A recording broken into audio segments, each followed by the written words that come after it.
윤석열 대통령이 국회를 통과한 간호법 제정안에 대해 제의 요구권, 즉 거부권을 행사했습니다. 양국관리법 거부권에 이어서 불과 한 달 만에 두 번째 행사입니다. 민주당은 윤 대통령이 공약을 파기했다고 맹비난했습니다. 손한혜 기자입니다. 취임 2년 차 첫 국무회의를 직접 주재한 윤석열 대통령. 회의 시작 30여 분 만에 간호법 제정안에 대해 제의 요구권, 즉 거부권을 행사했습니다. 한 달 전 양국관리법을 국회로 돌려보낸 데 이은 두 번째 거부권입니다. 윤 대통령은 협업이 필수적인 의사와 간호사, 간호조무사 등 의료 전문 직역들이 간호법 탓에 갈등에 휩싸였다는 이유를 들었습니다. 직역 간의 과도한 갈등을 불러일으키고 있습니다.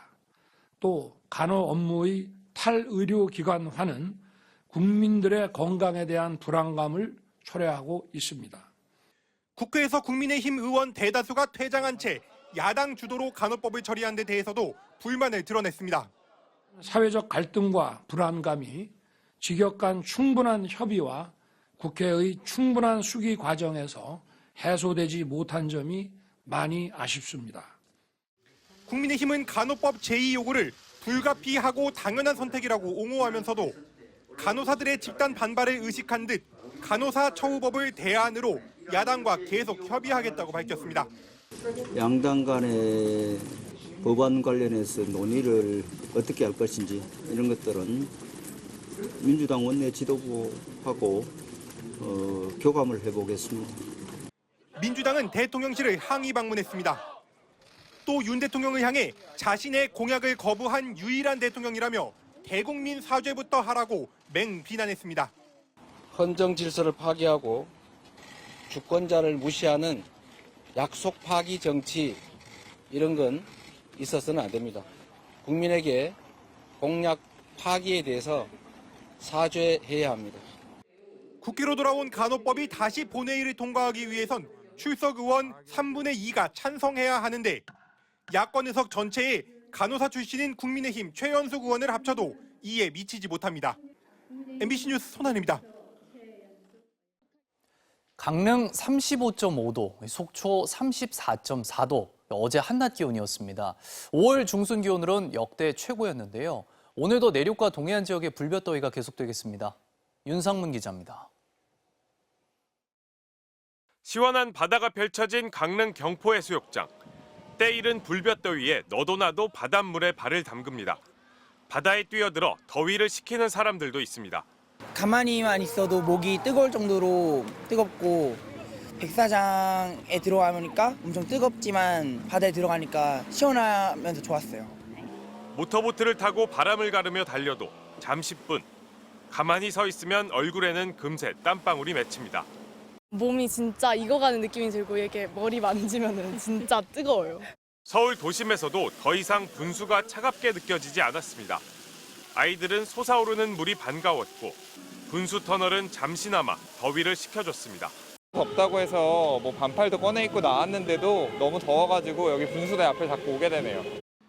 어제 강원도 강릉이 35.5도, 속초가 34.4도까지 올라 5월 중순 기온으로는 역대 최고를 기록했습니다. 서울은 31.2도, 경북 울진 35.3도, 경주가 34도까지 오르는 등 대부분 지역이 평년 기온을 훨씬 웃돌았습니다. 특히 강원 동해안 지역은 서쪽에서 뜨거운 바람이 계속 불어 밤까지 열대야에 버금가는 더위가 계속됐습니다. 기상청은 오늘도 불볕더위가 계속될 것으로 예보했습니다. 강릉 34도, 대구 32도 등 동해안과 내륙을 중심으로 30도를 웃도는 무더위가 이어지다 밤부터 차차 흐려지면서 예년 기온을 회복할 것으로 전망됩니다. MBC 뉴스 윤상문입니다. 검찰이 김남국 의원의 가상자산 계좌를 이틀째 압수수색하며 코인 지갑 내역을 확보했는데요. 특히 거액의 위믹스 코인 거래 과정을 재구성하고 있습니다. 코인 지갑에 연동된 현금 계좌까지 보고 있을 거라는 게 전문가들 관측입니다. 손구민 기자입니다. 무소속 김남국 의원의 소유로 추정되는 가상화폐 지갑 내역입니다. 문제가 된 작년 1월부터 2월 무렵 빗썸 지갑에 보관된 가상화폐 위믹스 80만 개 이상이 업비트 지갑으로 옮겨졌습니다. 가상화폐 지갑은 인터넷 주소만 있으면 전문가나 이용자들이 내역을 볼 수 있습니다. 그런데도 검찰이 3차례나 영장을 청구해 코인 거래소들을 압수수색한 이유는 뭘까? 실제 지갑 소유자가 누구인지 개인 정보는 물론 지갑과 연동된 은행 계좌 정보를 각 거래소가 갖고 있기 때문입니다. 전문가들은 검찰이 김의원 소유의 코인 지갑 내역은 물론 이 지갑과 연동된 은행 계좌 내역도 이미 확보했을 거라고 전망했습니다. 가상화폐 지갑은 각 거래소와 제휴한 특정 은행 계좌가 있어야만 만들 수 있습니다. 이 계좌에 현금으로 가상화폐를 사고 가상화폐를 판 대금도 이 계좌에 넣는 겁니다. 만약 은행 계좌에 현금은 그대로인데 지갑에 가상화폐만 늘어났다면 누군가 가상화폐를 줬다는 의혹이 확인되는 겁니다. 남한테 이렇게 받았을 경우에 이상거래로 더 빨리 걸릴 수가 있어요? 김 의원은 LG 디스플레이 주식을 판 돈 9억 8천만 원을 업비트 지갑에 넣고 가상화폐에 투자했다고 해명해왔습니다. 다만 위믹스 투자 경위를 설명하진 않았는데 검찰은 전체 투자 과정을 재구성하고 있습니다. 특히 김 의원이 막 출시돼 손실이 우려되는 코인에 투자한 과정도 확인할 방침입니다. 전문가들은 위믹스 발행사 위메이드에 대한 수사도 불가피할 것으로 전망했습니다. 검찰은 위메이드가 위믹스를 당초 공시보다 훨씬 많이 발행해 투자자에게 손실을 끼쳤다고 고발한 사건도 함께 수사하기로 했습니다. MBC 뉴스 송구민입니다. 미국 내 채무 불이행, 디폴트 가능성이 높아지면서 바이든 미국 대통령과 공화당 지도부가 다시 한번 만나 부채 한도 인상 담판을 벌였지만 또 결론을 내리지 못했습니다.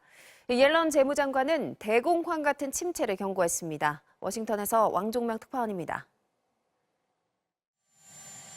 바이든 대통령이 공화당 소속 메카시 하원 의장을 비롯한 의회 지도부를 백악관으로 불러 정부의 부채 한도를 인상하기 위한 재담판을 시도했지만 합의에 실패했습니다.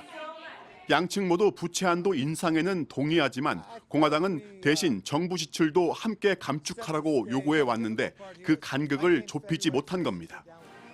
바이든 대통령은 공화당이 정부 기능을 축소시켜 국정에 흠집을 내기 위해 무리한 요구를 하고 있다는 입장이고 공화당은 바이든 정부가 재정 운영에 실패한 책임을 지어야 한다고 맞서면서 평행선을 걷고 있습니다. They're literally not figuratively holding the economy hostage by threatening to default on our nation's debt. If you had billions of dollars sitting out there that you appropriated 2 years ago, people could not spend, and it's hardworking taxpayers' money. 미국 정부의 부채 한도가 인상되지 않을 경우 연방 정부는 이르면 6월 1일 국가 채무 불이행, 디폴트에 빠질 거라는 예상이 나옵니다. 이 경우 정부기관이 줄줄이 문을 닫게 되는 것은 물론 미국 정부가 빚을 갚지 못하게 되면서 국내 증시는 물론 세계 경제에 큰 충격을 줄 수 있다는 게 바이든 정부의 우려입니다. 옐런 재무장관은 세계 경제에 대공황 같은 침체를 불러올 거라고 경고했습니다. It could lead to a downturn as severe as the Great Recession. In its simulation, over 8 million Americans lose their jobs. 백악관은 오늘 담판이 실패하더라도 바이든 대통령이 내일 주요 7개국 G7 정상회의를 위해 출국한다고 밝혔는데 그 뒤로 예정한 순방 일정은 취소하고 돌아올 예정입니다. 워싱턴에서 MBC 뉴스 왕중명입니다. 프로포폴과 코카인 등 여러 종류의 마약 상습 투약 혐의를 받는 배우 유아인 씨가 두 번째 경찰 조사를 받았습니다. 어제 아침에 출석해서 20시간이 넘도록 지금도 조사가 이어지고 있습니다. 윤상문 기자입니다. 상습 마약 혐의로 입건된 배우 유아인 씨가 두 번째 경찰 조사를 받았습니다. 어제 오전 9시쯤 시작된 조사는 20시간이 넘은 지금까지도 진행되고 있습니다. 새벽 4시 반쯤 배면 조사는 마무리됐지만 유 씨는 현재 자신의 진술을 확인하는 절차를 진행하고 있습니다. 원래 유 씨는 지난 11일에 조사를 받기로 했지만 조사 직전 취재진이 많다는 이유로 출석을 거부했습니다. 비공개 조사 원칙이 깨졌다며 사실상의 공개 조사라고 항의한 겁니다. 이후 경찰과 출석 일정을 조율한 끝에 닷새 만에 출석한 유 씨는 이례적인 밤샘 조사를 받았습니다. 유 씨는 대마, 코카인, 프로포폴, 졸피뎀 등 마약류 5종을 상습 투약한 혐의를 받고 있습니다. 특히 지난 2월 모발 검사에선 졸피뎀을 제외한 마약류 4종이 양성 반응이 나오기도 했습니다. 하지만 지난 3월 첫 경찰 조사 당시 유 씨는 대마를 제외한 대부분의 마약 혐의를 부인한 것으로 전해졌습니다. 이후 보강 수사를 벌인 경찰은 이번 조사에서 당시 마약 종류와 횟수, 구입 경로, 공범 여부 등을 캐물은 것으로 전해졌습니다. 경찰은 공범으로 지목된 유 씨의 지인도 함께 불러 조사한 가운데 조만간 유 씨에 대한 구속영장 신청 여부를 결정할 방침입니다. MBC 뉴스 윤상문입니다.